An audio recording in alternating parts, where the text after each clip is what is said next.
Love is Blind claims to be a social experiment about finding true love without seeing each other. But what if I told you that almost nothing about this show is what it seems? From producer interference to secret meetings to contestants who were literally actors, buckle up because we're diving into every insane Love is Blind theory, ranked from probably true to wait, what? Tier 1, basically confirmed.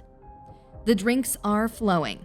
Let's start with something we all noticed. Those pods, they're basically bars. Contestants have confirmed they're constantly plied with alcohol while food is limited. Why? Drunk people make great TV. They're emotional, they say wild things, and they fall in love faster. Former contestants have said they'd go 8+ hours with minimal food but unlimited drinks. That slurred "I love you" on day 2? Yeah, that makes more sense now. Producers script everything. Remember those perfectly timed dramatic conversations? Multiple contestants have spilled that producers literally feed them lines. Hey, maybe go talk to Jessica about Mark right now. They control who talks to who, when, and even suggest what topics to bring up. That spontaneous confrontation, producers made sure both parties were in the same space at the exact right moment. It's less reality TV and more guided chaos. The pods aren't actually soundproof. This one's wild. Contestants have said you can hear other conversations if you listen hard enough. So when someone says they just knew something about another couple, they might have literally heard it through the walls. Some theories suggest producers even use this to their advantage, letting certain people overhear key information to stir up drama. The walls have ears, literally. Tier 2, very suspicious. The random casting isn't random. Notice how there's always a perfect storm of personality types? The villain, the sweetheart, the player, the emotional one? That's not luck. Former casting directors have hinted that they specifically look for people who will clash or create storylines. Even wilder, there are multiple accounts of producers matching people pre-show based on their applications and interviews, then guiding them toward each other in the pods. That instant connection? Maybe not so instant. They see each other before the pods. This is the big one. Multiple contestants have slipped up in interviews mentioning seeing someone before the experiment. Some theories suggest that during initial casting, everyone's in the same hotel or at group interviews. There's even footage that eagle-eyed fans have spotted where people seem way too familiar with each other's physical appearances. I just knew you'd be tall. Sus. The couples that work out are chosen early. Ever notice how certain couples get way more screen time and seem to have smoother edits? Theory: producers identify their success stories early and literally arrange their schedules to keep them together more. Those couples that implode, they get less support, tighter deadlines, and more obstacles. It's not about finding love, it's about finding the couples that make the best TV marriages. Secret hotel room meetings. This theory has been whispered about for seasons. The claim? Contestants can request to meet up outside of filming hours in hotel rooms to talk about the experiment. Some believe couples who got engaged had multiple secret meetups to discuss strategy, and that the show turns a blind eye because it leads to more committed couples, better for the finale. Proof? Suspiciously specific knowledge about physical preferences that couldn't have been discussed in pods. Tier 3. Sounds crazy, but the love triangle setup. Every season has one, and some fans believe it's engineered. Theory goes that producers identify 3 people during casting who would naturally create a triangle, then orchestrate their pod schedule so they're maximally confused. They'll let person A talk to person B, then immediately send them to person C, then bring them back to person B, all designed to create maximum chaos and indecision. That person who can't choose, they're not indecisive, they're exhausted and manipulated. Physical clues in the pods. This one's sneaky.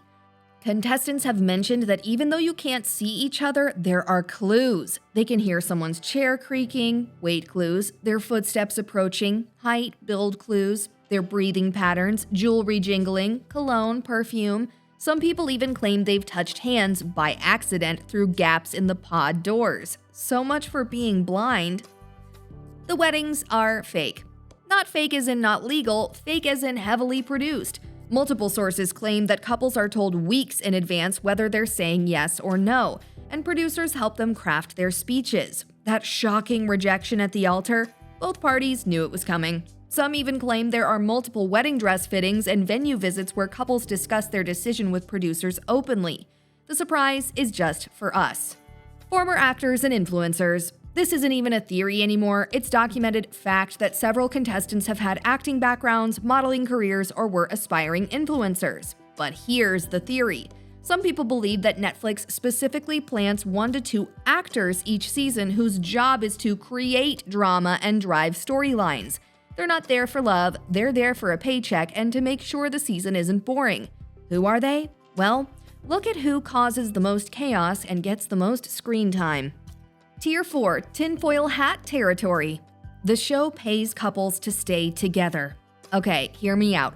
What if Netflix offers financial incentives for couples to make it to the altar and stay together for at least a year?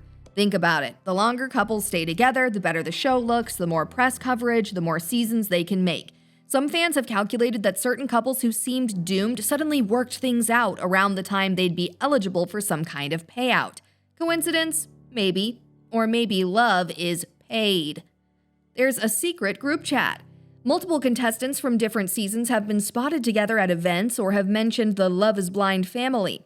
Theory: there's a private group chat or community where all contestants from all seasons share information, including what producers are likely to do, how to get more screen time, and how to leverage their appearance for maximum social media gain. Basically, it's less love experiment and more influencer boot camp. The timeline is completely fake. The show says 10 days in pods, then engagement, then 4 weeks until wedding. But contestants have let slip that filming is much longer, with huge gaps where they go home between segments. Some people believe the pod phase alone is 3 to 4 weeks, not 10 days. Why does this matter? Because falling in love in 10 days sounds impossible and exciting. Falling in love over 2 months with weeks-long breaks sounds like normal dating. The compressed timeline is the entire premise, and it might be totally manufactured. The entire show is scripted. The final boss theory: what if Love is Blind isn't a reality show at all, but a scripted drama with talented improv actors? This theory points to the 2 perfect storylines, the theatrical confrontations, the fact that people say exactly what producers need at exactly the right moment. Proponents claim that everyone signs NDAs so strict because they're not protecting reality show secrets, they're protecting the fact that it's literally scripted. The evidence? Those acting backgrounds we mentioned earlier, plus the fact that several couples have stopped doing interviews after seeming to almost break NDA. So there you have it, every crazy Love is Blind theory from definitely happening to completely unhinged. Are you still going to watch? Of course you are, because even if it's manipulated, scripted, and heavily produced, it's still incredibly entertaining. Which theory do you think is true? Let me know in the comments. Don't forget to like, subscribe, and hit that notification bell, because we will keep diving into the craziness that needs to be explained. Love might be blind, but now your eyes are wide open.